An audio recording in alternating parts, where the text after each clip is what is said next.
Pada malam 30 September 1965, 7 jenderal diculik dan dibunuh. Militer bergerak, negara gemetar, dan sejarah Indonesia berubah untuk selamanya. Tapi di balik tembakan dan pengumuman darurat, tersimpan kisah yang lebih rumit, siapa yang merancang, siapa yang tahu lebih awal, dan siapa yang akhirnya menang dalam gelap. Ini bukan hanya kisah tentang gerakan, tapi kisah tentang bagaimana sejarah bisa ditulis oleh mereka yang memegang senjata.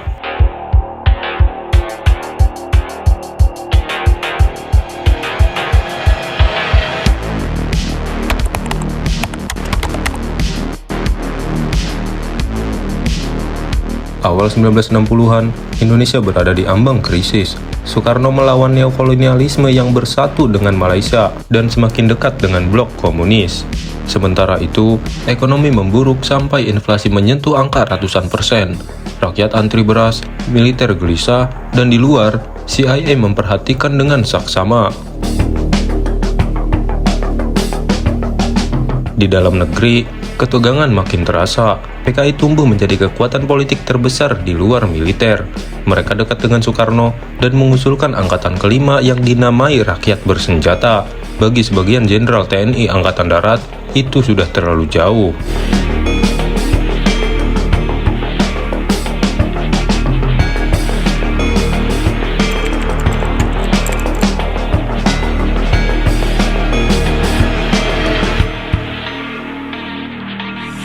Pada malam 30 September, pasukan bersenjata bergerak diam-diam. Mereka menculik 7 jenderal, 6 diantaranya dibunuh. Mayat mereka pun dibuang ke sumur tua di lubang buaya.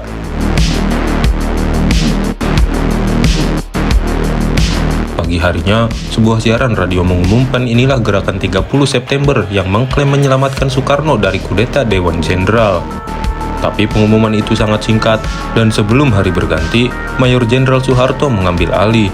Ia menguasai Jakarta, memukul balik gerakan, dan menuduh PKI lah sebagai dalangnya. Tapi, siapakah sebenarnya yang ada di balik layar? Apakah ini murni pemberontakan kiri atau perbuatan kekuasaan yang lebih besar?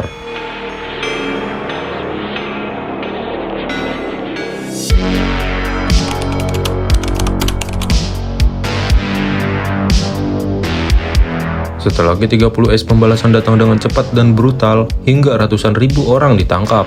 Diperkirakan lebih dari 500.000 orang dibunuh, terutama di Jawa Tengah, Jawa Timur, dan Bali. Mereka bukan hanya kader PKI, tapi juga guru, seniman, petani, bahkan orang-orang yang tak pernah tahu apa itu komunisme.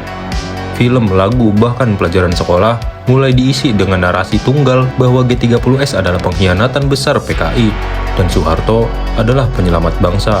Begitulah lahir Orde Baru, bukan lewat pemilu, tapi lewat darah, propaganda, dan ketakutan.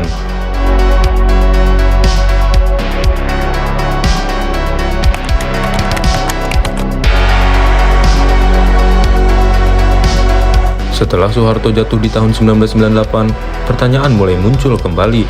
Apakah semua yang kita tahu adalah kebenaran? Dokumen CIA dirilis, akademisi dunia menyelidiki ulang. Sebagian menyebut peristiwa ini sebagai genosida politik, sebagian lain mempertanyakan, mungkinkah ada operasi dalam operasi? Apakah Soeharto benar-benar tidak tahu? Apakah Soeharto tahu lebih awal? Dan apakah ini semua bagian dari desain kekuasaan yang jauh lebih besar?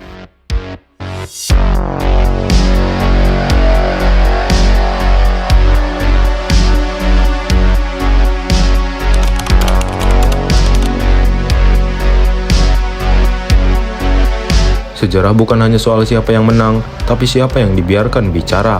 Hari ini, generasi muda hidup di negeri yang mewarisi diam. Diam atas pembantaian, diam atas manipulasi, dan diam atas luka kolektif. Namun diam bukanlah sebuah pilihan. Mengingat G30S bukan untuk membangkitkan trauma, tapi agar sejarah tak ditulis sepihak. Karena bangsa yang besar bukan yang menyembunyikan masa lalunya, tapi yang cukup berani untuk menatapnya dan belajar darinya.